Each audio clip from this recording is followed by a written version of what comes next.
Mother-in-laws and daughter-in-laws are strangers. We don't interact except at weddings and funerals. Dale, my daughter's fiancé, said with a smile during the family meeting for her wedding. What do you mean by that, Dale? In your family and mine, we live in different worlds. Dale suddenly raised his voice at Mimi. That's right, Mimi. Mother-in-law? I was actually against welcoming you as a wife. Misty, Dale's mother, began with a weary tone. What? Mimi seemed shocked. I only agreed to this marriage because Dale insisted. You're right, Mom. We can't depend on Mimi for financial support. They're poor, Dale added. Mimi was dumbfounded. My husband furrowed his brows, looking puzzled. Understood. Mom? Mimi looked at me as if questioning my response. We'll also maintain our distance as strangers, not just at weddings and funerals. We won't interact at all, I stated firmly. My name is Elise, 61 years old, nearing retirement age. I used to work for a major company, but now run a small business with my husband, Tyler, a former colleague. We're thriving, and it's reassuring to work together. Our daughter, Mimi, is our beloved only child. Busy with work, we could only spend rare days off with her. Sometimes I had to multitask with work calls, even then. Yet Mimi always clung to me since she was little. When I was down about a mistake at work, she would pat my head with her small hands, asking, Are you okay, Mom? Although busy, I'm grateful she grew up to be a considerate and kind child. After Mimi started working, she introduced us to Dale. My first impression of Dale was of a refreshing, good-natured young man. He and Mimi worked at the same company, in a supervisor-subordinate relationship. They started dating after he encouraged her through a work mistake. Dale was a handsome, modern-looking young man. He came to greet us in a suit, which was formal but somehow stylish. His way of speaking was fine, too. He gave us the impression of being considerate, asking things like, How do Elise and Tyler usually spend their weekends? I've decided to get married. One day, out of the blue, Mimi announced. The guy she's talking about is Dale, who she introduced recently. My husband and I were quite surprised by the sudden news. It was unexpected because Dale didn't mention marriage during his last visit. Back then, Mimi only said they were considering their future, so this sudden development left us baffled. Mimi said, At first I thought it was too soon for marriage. We've been dating just about a year. But Dale kept saying, Let's get married, after 6 months of dating, and I felt so needed. It seemed she was won over by Dale's persistence. Yet, while saying this, Mimi looked genuinely happy with a bright smile. My husband also seemed thrilled, saying, I've always dreamed of going fishing with my son-in-law, his joy visibly apparent. However, one thing bothered me. Dale hadn't been in touch for a while after that. I thought if he really wanted to marry Mimi, he should have come to greet us right away. When my husband proposed to me, he immediately discussed visiting my parents and came in a neatly tailored suit. But Dale hadn't done anything like that. I wondered, is this how all young people are these days? By the way, Elise and Tyler, where do you work? Dale asked today as he came with Mimi for the first time in a while to report about their marriage. It seems Mimi had asked Dale to report their marriage to us parents. In the middle of our casual conversation, Dale suddenly inquired, We run our own business, so we're not employed by anyone. I answered without any trouble. Does that mean you're the boss? Wow, that's impressive. Dale seemed a bit surprised. No, it's nothing grand. We're not running a company, just doing some small work on our own, I modestly replied. Does that mean you don't have any other employees? Dale looked even more astonished. Yeah, it's just the two of us handling small-scale work, I said. Suddenly, Dale's expression turned sly and slightly malicious. Wow, that must be tough. Can you even make a decent living with that? Dale's change in demeanor surprised me. Not just me, but my husband and Mimi were also taken aback. We managed to make enough not to struggle with our basic needs. I answered calmly, though surprised. No way. Making ends meet through small-scale work must be tough. Wouldn't it be better to get a proper job at a company? I bet your income is low and life is a struggle, right? Dale said. Hey, Dale! Mimi interjected, looking startled. No, Mimi, you should understand this too. Being employed at a proper company and becoming a high-income earner like me or my dad, that's normal, Dale said, looking smug. Mimi argued back, not backing down. That's not true. Any job can be great if you take pride in it. Being a company employee isn't everything. Well, Mimi, being raised by Elise and Tyler who run a small business, this might be hard for you to understand. Sorry, Dale said, laughing it off. My husband frowned and Mimi kept apologizing with a guilty face. I felt quite upset by Dale's attitude. Then, on the day of the family meeting for the wedding, we met Dale again, who hadn't apologized since his disrespectful marriage announcement. No apologies came through Mimi either. Mom, Dad, I'm really sorry, Mimi said, looking pained at the entrance of the restaurant where the family meeting was held. But Dale and his mother, Misty, stood next to her, smirking without a hint of apology. In contrast, Dale's father, Dom, was silent, almost invisible. Thank you for your time today, Mimi politely thanked Dale's parents. No problem, Dale insisted. You should be thanking us, Misty said with a nasty smile, making Mimi's face tense. Misty's condescending attitude was clearly off-putting. The meal as a family began. Mimi tried to initiate conversation, but Dale only gave vague responses. Misty laughed in a way that seemed to look down on us. Then Dale suddenly said, Mother-in-laws and daughter-in-laws are strangers. We don't interact except at weddings and funerals. What do you mean, Dale? Mimi asked in shock. It means exactly what I said. In your family and mine, we live in different worlds. Dale raised his voice at Mimi. That's right, Mimi. Mother-in-law? I was actually against welcoming you as a wife. Misty started, sounding resigned. What? Mimi seemed deeply shocked. Dale insisted on the marriage, so I reluctantly gave my permission. Misty, Dale's mother, said. That's right. Mimi's family is poor, so it would be troublesome if they relied on us financially, Dale added. Elise and Tyler run a small, unstable business, right? My family is different. My dad has a high-ranking position in a top-tier company, and honestly, we're not struggling with money, Dale continued while his mother laughed along. Your family and ours are different. Even if you married Dale for his money, don't expect us to take care of your family's financial problems. You should be grateful we even allowed this marriage. Such a thing. Mimi stood dumbfounded, her face turning pale. Understood, I said quietly. Mom? Mimi looked at me, her eyes brimming with tears, on the verge of crying. We'll also maintain our distance, not just at weddings and funerals, but in all matters. We'd prefer if you also refrain from involving yourself with our family in the future, I said firmly. Of course. I don't want to be associated with bottom-tier jobs like Elise and Tyler's, Dale said, laughing as if it was obvious. Oh, Dale, you shouldn't say the truth like that. Misty laughed, looking at Dale. Mom? A tear rolled down Mimi's cheek. Today was the wedding day. I had repeatedly advised Mimi to call off the wedding, but she refused, and her reason was shocking. Dale is threatening me. I want to continue at my current job, but Dale said if I break off the engagement, he'll spread lies about me at work. Dale's true colors were finally evident to Mimi. He was not only Mimi's superior, but highly trusted by others. He seemed to be wearing multiple masks of deception. Apparently, he was popular with women, and his colleagues envied his marriage. But that was only until today. Today, I planned to bring Dale down to rock bottom. The wedding ceremony went smoothly, and it was time for the reception to begin. Mimi entered with Dale, her smile strained. She seemed to be forcing herself, and my husband looked worriedly at her. Oblivious to Mimi's struggle, Dale was waving cheerfully at the company executives, colleagues, and subordinates he invited to the reception. Then the moment finally arrived. The host announced, "Now we will have a toast by the bride's mother, Elise." Applause erupted instantly. Dale and Mimi's colleagues from their company clapped, smiling at us.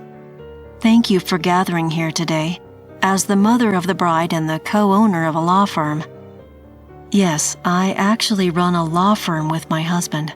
Originally, I held a position in a major law corporation, but I decided to start my own firm and do things my way. It turned out to be a great success.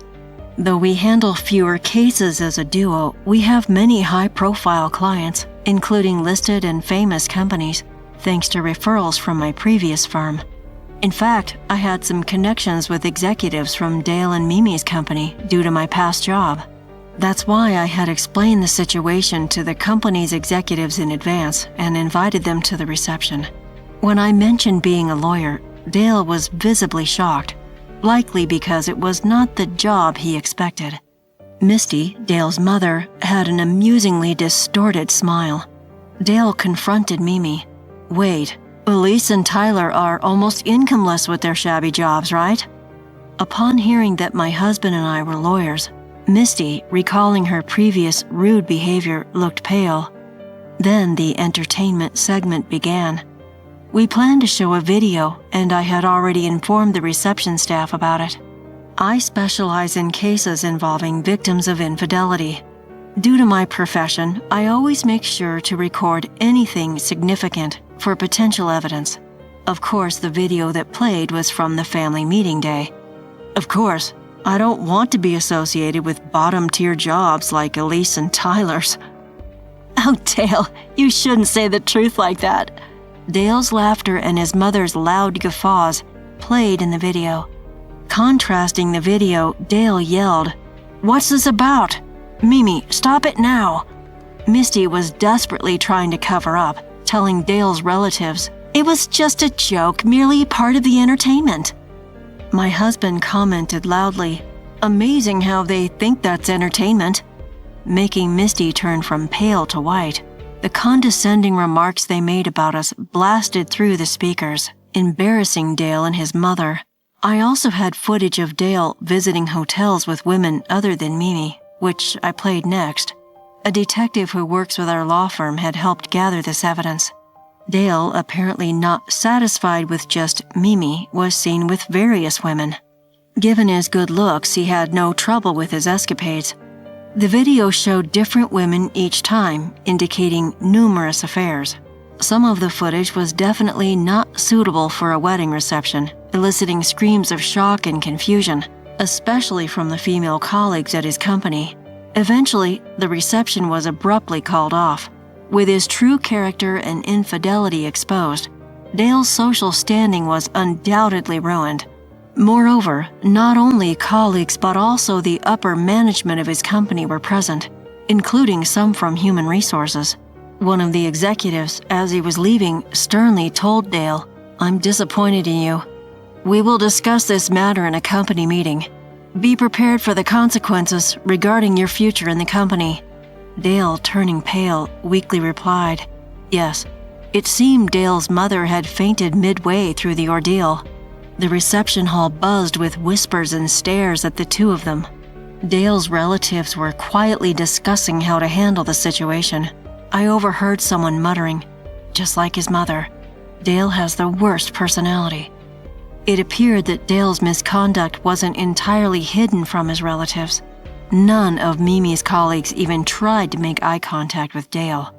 Some of Dale's batchmates, whom he had invited, looked at him with contempt and quietly left the reception early. Dale, who had been popular until then, often received Valentine chocolates and coffee from female colleagues, apparently treated quite favorably. But now the situation had changed. The women at the reception viewed Dale as an enemy, and one particularly influential woman among them seemed ready to get involved with Dale, but in a negative way.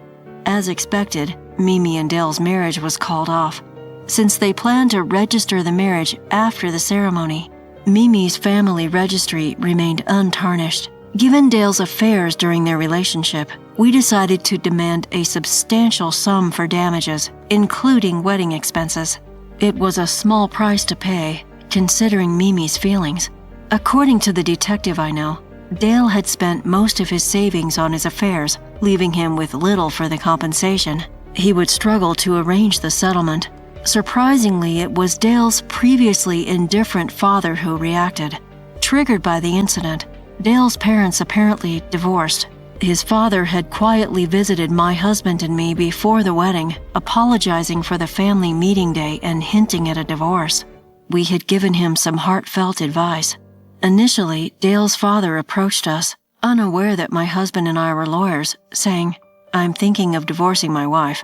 He seemed quite surprised when he found out about our profession. He was evidently troubled by Dale's arrogance, his mother's nasty nature, and her extravagant spending habits. We had a thorough conversation with Dale's father before the reception, agreeing to keep our professions and the entire plan a secret. Eventually, Dale's mother's flamboyant spending on hosts and designer bags, leading to a near penniless state, became the final straw in their divorce. According to Dale's father, they had almost depleted their savings, so the divorce was somewhat inevitable. Now, Dale and his mother are living together, and rumor has it they are constantly quarreling. Dale was demoted and transferred to a remote branch office with only one employee, a decision made immediately after the reception. When I spoke to the executives at Dale's company who helped us, it turned out that Dale's new location is typically what's referred to as a layoff room. Dale repeatedly called me after his transfer, apparently realizing that I had connections with the company executives and could potentially influence his career. "You are actually amazing people, right? If only you had told me earlier that you were doing such respectable jobs, I wouldn't have acted that way. Isn't this partly your fault too? Please, talk to the executives so I can get a promotion." I was appalled at Dale's nerve to call me with such requests and surprised that he still thought I could influence his promotion. "Dale, remember what you said? Mother-in-laws and daughter-in-laws are strangers. We don't interact except at weddings and funerals. You and your mother are now complete strangers to us. Whatever happens to you is none of our concern. We have no intention of ever interacting with you again," I told him. I also warned him that if he continued to call, I would involve the police. It's puzzling how someone with such a delusional mindset like Dale could have been so well regarded. Even with a good-looking face, his other qualities were far too negative.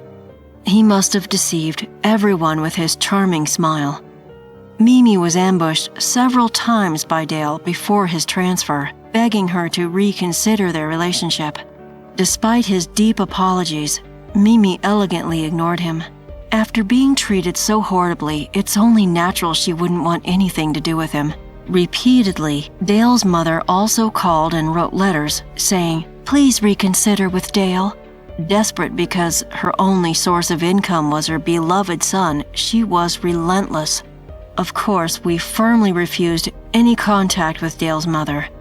Regarding the phone calls, my husband firmly said, "Could you please not rely on our family? After all, we are complete strangers to you.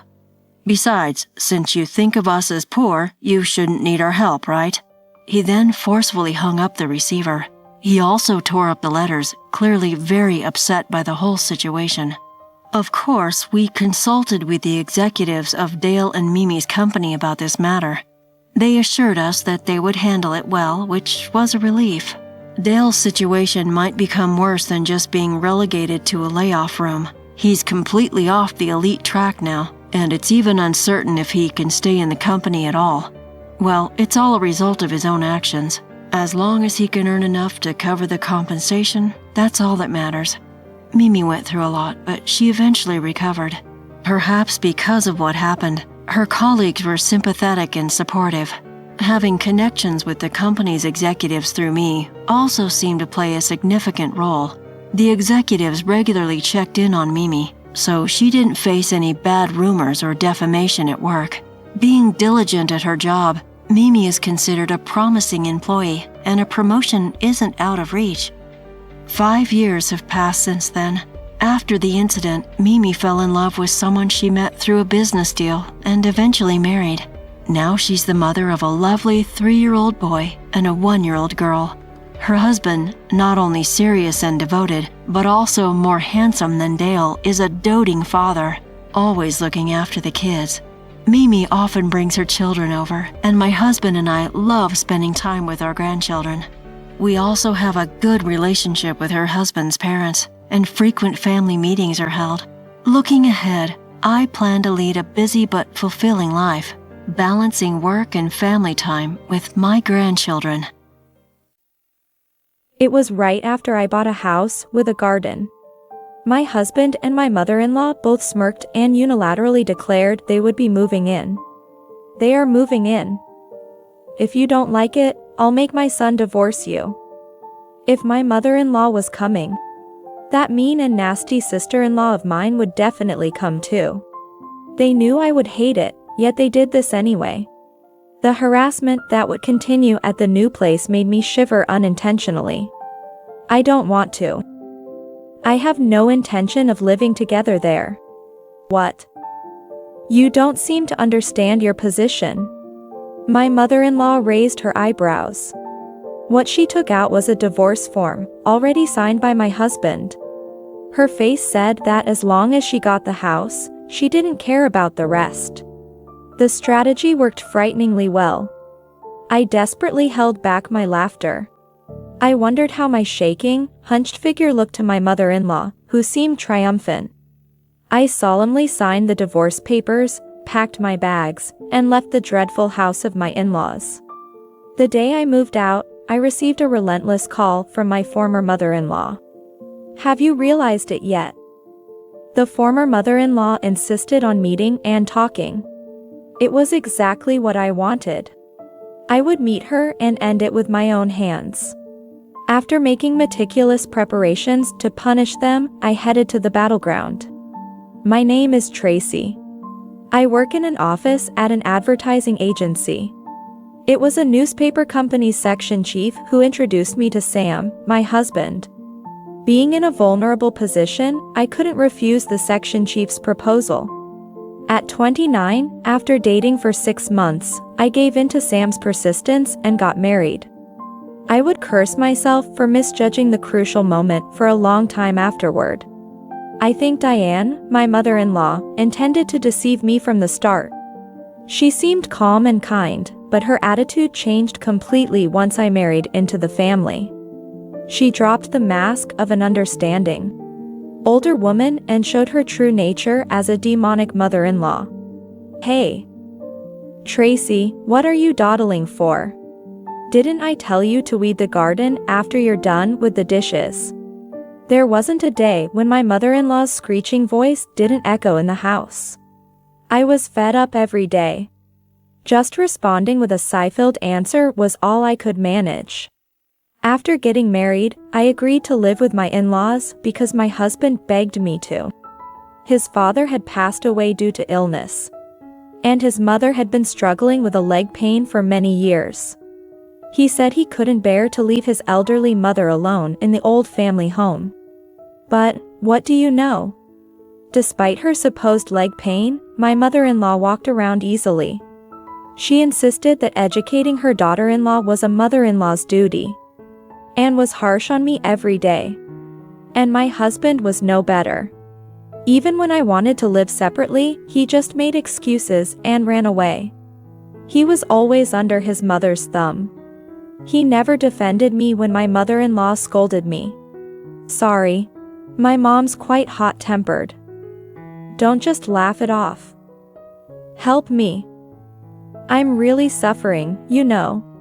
After getting married, I started feeling intense anxiety and depression. I would find myself crying unexpectedly or suddenly feeling sick.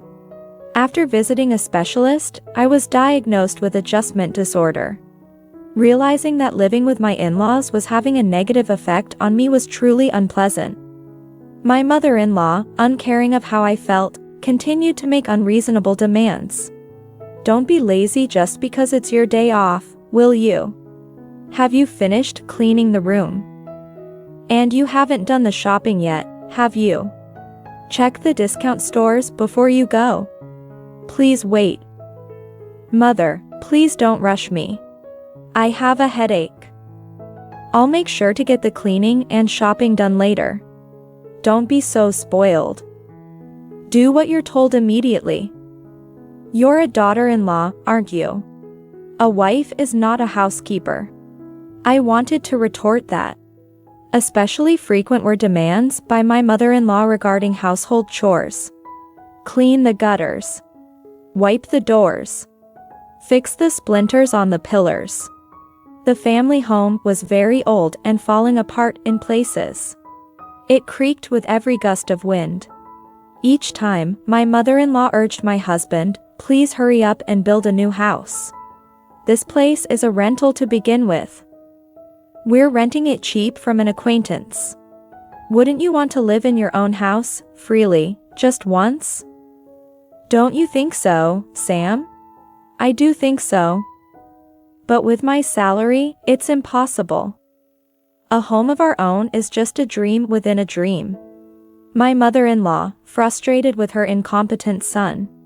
Naturally, that irritation was directed at me, his wife. Cook meals. Clean the house. Weed the garden. Take me to the doctor. I'm exhausted from a full-time job, but that doesn't matter to them. It's no wonder I ended up with adjustment disorder. That was my daily life, impossible not to feel this way. Half a year after starting to live in the family home, a woman came and made my difficult life even harder. Kate, my sister-in-law, divorced, returned home along with a child.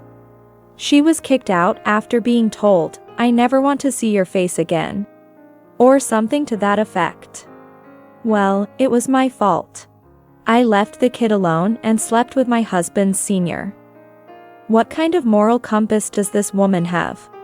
Seeing my dumbfounded expression, my sister-in-law smiled slyly. Just like her mother, my sister-in-law did nothing around the house and even had me clean her room. Can't help it, right? I'm raising a child after all. You wouldn't understand since you've never had one, but it's harder than it looks. So, Tracy, I'm counting on your support. My sister-in-law didn't work. She lazed around all day. Taking care of her child was done half-heartedly at best. She just laid on the sofa, loafing around. Her behavior was especially bad on weekends. She'd leave her young daughter with me and go off to the casino. Kate had bad friends from her wild days, and they would gather to drink from the afternoon. If only she would share in the household chores a bit, but she did nothing.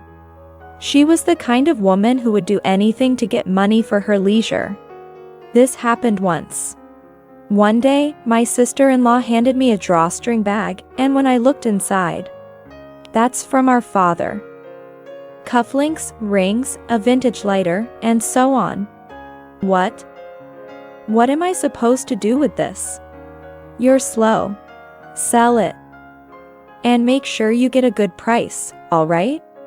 These were belongings of their late father. Essentially, they were all mementos. And yet, my sister-in-law casually told me to sell them. I felt so sad. The thought of her using the money to gamble made me feel even worse. I couldn't bring myself to do it, so I explained the situation and handed the bag over to my husband. What he did with his father's mementos, I don't know, and frankly, I don't want to know. When my sister-in-law first returned, really a lot happened. My things started to disappear frequently after she came. It was around that time I found out my husband was apparently having an affair. A friend who works at a different advertising agency happened to see him on the street during a weekend. He was walking arm in arm with a flashy-looking young woman. When I heard this, I was furious. I'm busy working from morning till night even on my days off. And you're out playing with young women? That's unbelievable. It's an affair, isn't it? Who is she? Tell me the truth. No, it's not an affair. She's just a hooker. How is that any better? Can't you, a married man, stay away from places like that? My sister-in-law watched our exchange and laughed uproariously. As for my mother-in-law, she seemed appalled but didn't scold my husband too harshly. According to her twisted sense of morality, if a husband frequents those kinds of places, it's because his wife isn't devoted enough. Getting all worked up over something like that, how embarrassing. The fault lies with you. It's because you, as his wife, aren't devoted enough to Sam that things like this happen. I don't think so. Mother, isn't that a bit unreasonable? In this house, that is common sense. Besides, visiting brothels or having affairs, that's just a man's nature, isn't it? Being able to forgive that much is a wife's duty, you useless wife. It seemed that what was common sense here was nonsense elsewhere. Forgive brothel visits or affairs. There was no way I could do that. My frustration only grew. I couldn't just sit by and do nothing in this unpleasant situation. I decided to take active steps to do something about it. Afterward, my mother-in-law and sister-in-law remained the same as ever. Day after day, they treated me like a servant. Like walruses, they sprawled on the sofa or the floor, and when they got hungry, they raised their voices. Hey! Why isn't lunch ready yet? It's already noon. Don't dawdle, okay? Tracy, you're so slow, it's annoying. Then why don't you make it yourselves? I've been constantly on the move without a moment's rest, cleaning the garden, airing out the mats, shopping. Don't talk back like that. You need to understand your place as a wife. It seemed even voicing my opinion wasn't allowed. Frankly, I was fed up. I wanted to get a divorce as soon as possible. But if things could have been settled that easily, I wouldn't have been suffering so much. It was the section chief who had introduced my husband to me. From the newspaper company, I owed a lot to. I had also been asked by my boss not to do anything that would embarrass him. Infuriatingly, my mother-in-law was well aware of this and often used it against me. I was completely stuck. For a while, all I could do was endure. Then, one day, my husband's affair became an undeniable fact. A friend from another company in the same industry got hold of irrefutable evidence. This prepared the first stage of my plan. It was time to make the next move. I think it was about a month later. After dinner, Kate spread a housing catalog on the table. It was unmistakably the one I had kept in my bag. Look at this. Sister seems to have been planning to buy a house. Wait. Did you rummage through my bag? Why would you do that? Just be quiet. Oh. It's a bit in the countryside, but it's not a bad house. Hey, Tracy. You should have consulted me about this kind of thing. The house I had my eye on was one with a garden. As my mother-in-law said, it was in the countryside, but it looked quite good. I had actually visited the place several times and met with the real estate agent. When I honestly opened up about it, all three became even more interested. What? You've already gone that far in the discussions. You're buying it. It's cheap and spacious, not bad at all. Sam, a man needs to be bold. What? But, a house with a garden, huh? It's a tough choice. If you're going to be the lord of your own castle, Mom will support you. I might even help out a little. You don't plan to live just the two of you, leaving this house, do you? Without me having to do anything, my mother-in-law goaded my husband. What a hypocritical way to put it. As if they had any intention of letting me go that easily. When I asked what would happen with the ownership if we bought it, my husband frowned. I'm the head of the household, right? It's going to be in my name, of course. Then, we can proceed with the discussions? We're buying this house and leaving here, the two of us? All right, I understand. I'm a man. Let's buy that house. Hurry up and move forward with it. Finally, my husband firmly said so. My mother-in-law and sister-in-law praised his decision together. However, I didn't miss it. The two of them exchanging glances and smiling. A few days later, right after purchasing the house in the countryside with a garden, my husband and mother-in-law, both smirking, unilaterally declared their intention to move in with me. They are moving in. Huh? But we were supposed to leave this house and live just the two of us. After thinking it over, we decided it's best to live together after all. You wouldn't say no, would you? If you refuse, I'll make my son divorce you. I wonder what your boss would say. There it was. Such a cowardly tactic. If my mother-in-law was coming, my sister-in-law would surely follow. Thinking about the harassment that would continue at the new place made me shiver. Absolutely not. I have no intention whatsoever of living together there. What? What are you talking about? You don't seem to understand your place. My mother-in-law raised her eyebrows, her temples bulging with angry veins. What she took out was a divorce form, already signed by my husband. Her face said that as long as she got the house, she didn't care about the rest. If you really hate it that much, then here. Sign here. Yes, I will sign. I'll get a divorce. I've had enough. What? Hey, Tracy. Are you sure about this? Leave her be. Such a stuck-up and useless woman, living with her is just infuriating. You're young, you'll find a new wife soon enough. Such terrible things to say. I solemnly signed the divorce papers. My mother-in-law was triumphant. She had no idea how I felt. The strategy worked frighteningly well. I desperately held back my laughter. A few days after I moved to my new apartment, my phone was bombarded with calls from my former mother-in-law.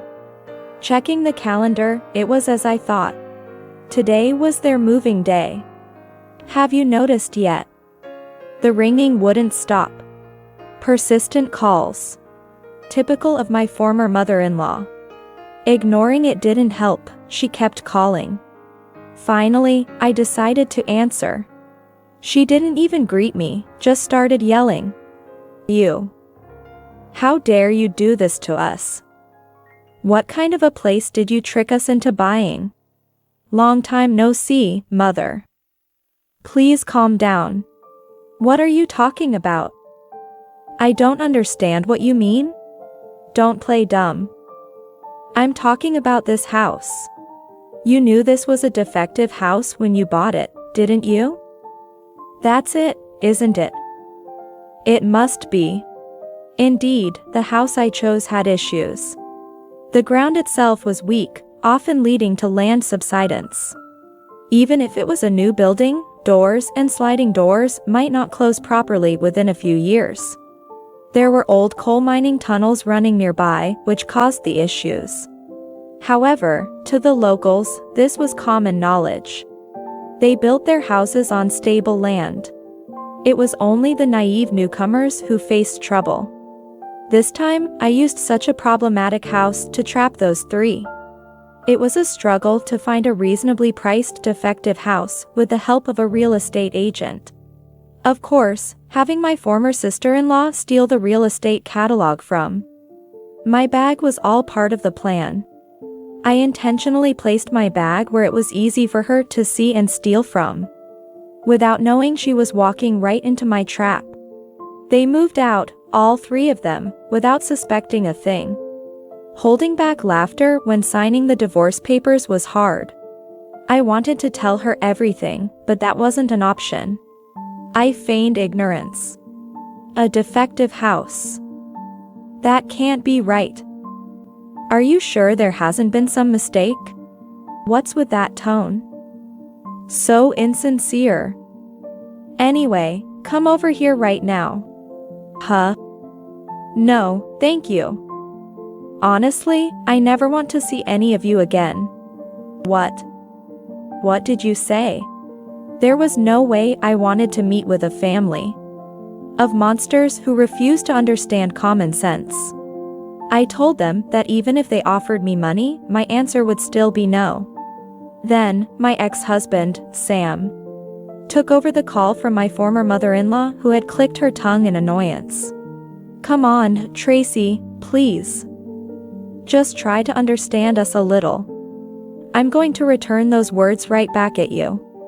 Sam, have you ever considered my feelings, even a little? You haven't, right? I was always left isolated, wasn't I? I'm sorry. I really am. Where are you now? Tell me where you moved to.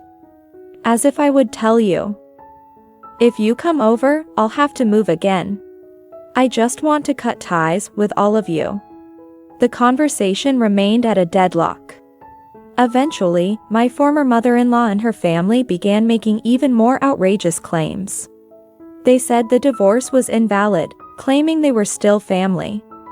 I had gotten signatures from 2 colleagues as witnesses on the divorce form and submitted it to the city office. The divorce invalid? No way. How unreasonable can these people get? Anyway, let's meet just once to talk. We're getting nowhere like this. Right. I'm also asking you, Tracy. Just once. Let's settle everything then, okay? Despite my refusal, my former mother-in-law and ex-husband, insisting we meet, would likely call again even if I said no. I had no choice then. Let's meet them and end this for good. Fine. I'll meet you, but just this once. Thank you. I really appreciate it. But I'll decide the place and time, okay? I didn't want them lying in wait or following me. I had to maintain some advantage, or who knows what they might do next. After thorough preparation, I called the 3 of them to a cafe. I arrived 20 minutes late on purpose. My former mother-in-law and sister-in-law were already fuming when I got there. And my ex-husband could only offer a wry smile. They were just as I expected. How dare you make your elders wait? Truly inconsiderate. I don't want to hear about being considerate from you. What do you want? What's with that attitude? You're infuriating, really. Because of you, we ended up with a defective house. And it's been a nightmare. You need to take responsibility. As I said, I don't know anything about that. It was you who decided to move in together without consulting me, right? My former mother-in-law was at a loss for words. She couldn't deny that. She and her daughter had willingly jumped into the trap of living in a defective house. Apparently, the owner of their previous residence started renovation works. Meaning, they had nowhere else to go but that defective house. If you're done, then it's my turn. Mother, I will be seeking damages from you. I'm also going to sue you. Be prepared. What? Damages? Sue. Why would you do that? What have I done to you? Speak clearly. You've caused me immense psychological distress, driving me to the point of developing an adjustment disorder. I showed them a copy of the diagnosis I had received from the hospital. They looked at it intently, especially my former mother-in-law, who was utterly shocked. She probably never imagined I had seen a psychiatrist. You never thought about how your harsh words could hurt someone, did you? I suffered a lot. I felt sick to my stomach and cried a lot. It was really tough. That's because you're weak.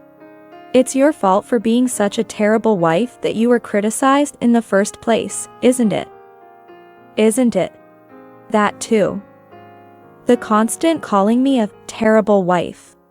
You know, that's considered defamation, right?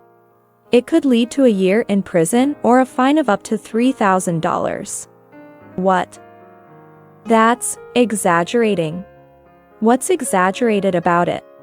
My former mother-in-law didn't understand anything.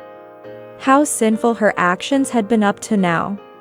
How terrible it is to verbally abuse someone and cause them suffering. You've done things that could be subject to criminal penalties. Mother, you threatened me several times by saying you would tell my boss about the divorce, right? That counts as extortion. Come on. Isn't that a bit too dramatic? It's not dramatic at all. Just so you know, the penalty for extortion is imprisonment for up to 2 years or a fine of up to $3,000. I'm not backing down, just so you're aware. Yeah. Wait a minute, wait. My sister-in-law cut in. She looked more intimidating than usual. Maybe it was her ex-delinquent expression.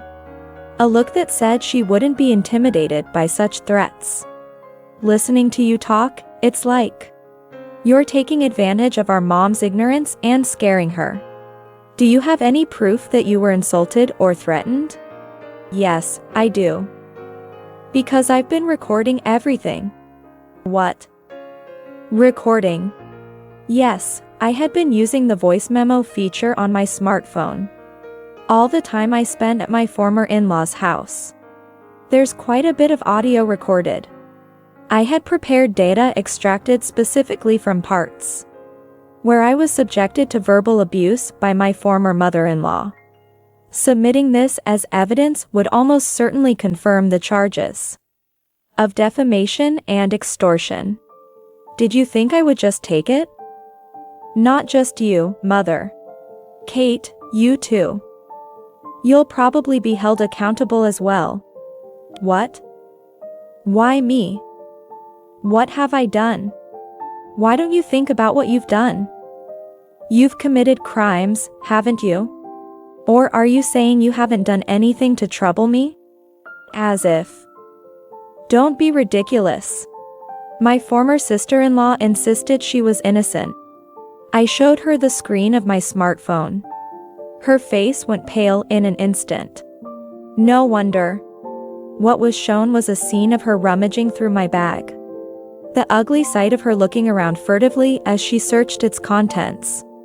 What's that? How?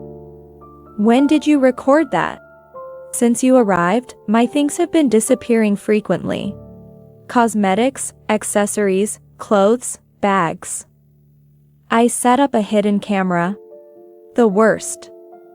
What are you doing on your own? The nerve, as a daughter-in-law. Astonishing. Who's the one acting without permission? Shall I tell you about the penalty for theft? Imprisonment for up to 10 years or a fine of up to $5,000.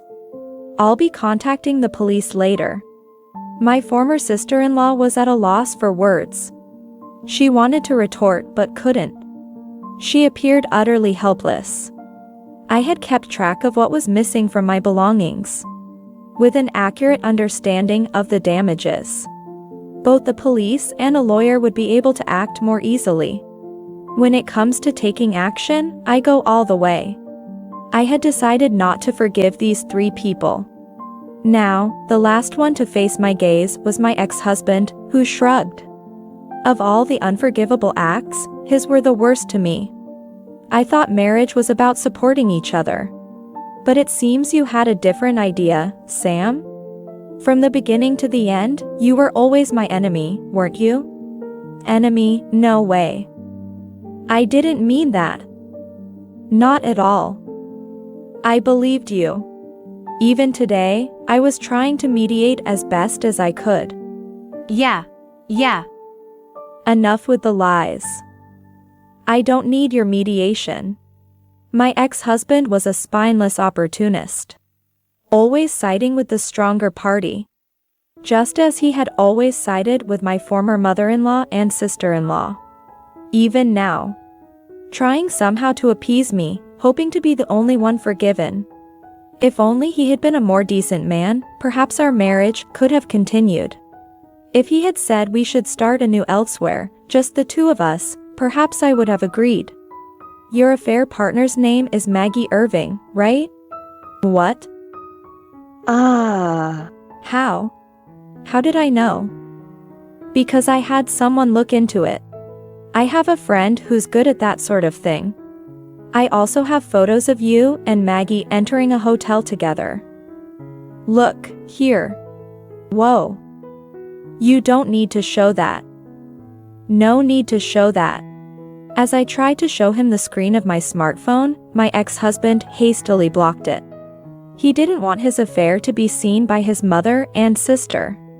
As if it mattered.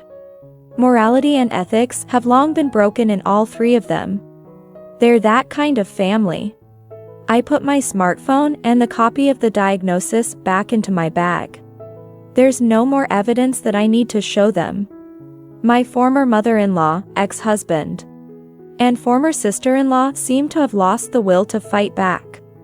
They were afraid of being reported if they did something careless. Too bad, I was fully intent on consulting the police regardless of their actions. I think the police will be visiting you soon. It would be best not to run. The charges might become more severe. And make sure you don't follow me. Understand? Tracy. Don't be so cold. We were husband and wife until recently, right? Yes, that's true. Honestly, I think marrying you was a huge mistake. I feel relieved now that we're no longer together. And if you do follow me, I'll sue you for that too. I made them promise not to wait for me in front of my company. To contact me only if absolutely necessary, and then I left the cafe. After I left, the three of them remained downcast. Word gets around. The story of my ex-husband's divorce quickly spread throughout his company, along with the reasons being his affair and how he treated his wife. As a result, my ex-husband was quite ostracized at work. The matchmaker for our marriage had been the chief of a newspaper company we did business with. It was only natural for my ex-husband to be viewed harshly after betraying that trust. Unable to endure the hostile environment, my ex-husband eventually resigned. He struggled to find another job, and his relationship with his mother and sister began to sour. He appeared in front of me again about a year after our divorce. When I turned around after being called on my way home from work, there stood a ragged man. Sam. I didn't recognize you at first. You'd say that. My facial expression has changed, they tell me lately. He seemed to have gone through a lot. Understandably. My former mother-in-law and sister-in-law had been convicted and fined. I had sued my ex-husband for damages. They must be struggling financially now, having to pay the mortgage for the defective house. No doubt a tough situation. How are your mother and Kate doing? They're alive. Barely managing. They both had to start working. Can't make ends meet otherwise. They always say they want to go back to how things were. Wanting to depend on our earnings again? Just like before. Want to go back to the days when you depended on your and my earnings to live? Seems like you haven't changed at all. Like parasites. Cutting ties was absolutely the right decision. Instead of talking back, he didn't. My ex-husband sighed deeply and apologized to me. I'm really sorry for everything. I've been reflecting deeply. I was foolish. You were right, I should have always been on your side. I was out of my mind. Thinking you all were out of your mind from the start seems about right to me. Don't say things like that. Please, let's live together again. I'll cut ties with that family for good. I'm serious. You're all I have. Oh really? That's unfortunate. I already have someone else. I have no call for you, and even if I didn't have anyone, I would never want to start over with you. After I said that firmly, my ex-husband collapsed to his knees. But any performance meant to elicit sympathy at this point was futile. If I were a bit less civil, I might have spat on the ground right there. I left my ex-husband behind and made my way home. After that, he never contacted me again. The one who informed me was the real estate agent I had come to know. The life of my former mother-in-law, ex-husband, and sister-in-law had reportedly become quite tumultuous. They blamed each other for their impoverished life, worsening their relationship. From their house, almost every night. One could hear arguing voices and the sound of breaking glass. They blamed and tormented each other, yet couldn't leave one another. It was hellish. They became quite isolated in the community, with nobody willing to associate with them willingly. Eventually, they would probably sell the house, not for much, and end up wandering the streets burdened with debt. In my mind's eye, I could see them huddled together under the cold sky, cursing each other. Someday, I'd like to witness their miserable state firsthand. As for me, I'm leading an unbelievably happy life now. Thanks to the new person I started dating that I mentioned to my ex-husband. He's a successful salesman at a major trading company. He's a mature adult who can respect others' values, with a calm personality. And he's also a divorcee like me. Soon, we plan to have a modest wedding ceremony. The first marriage was a tremendous ordeal for me. Even now, I sometimes feel like crying when I remember the hardships. But whenever I'm close to my current partner, my heart warms instantly. This is where I belong. It took a roundabout way, but I finally found my place. Having gone through tough times, I believe I can be kinder to others from now on. I want to live positively and brightly, using my experiences as nourishment. That's how I feel these days.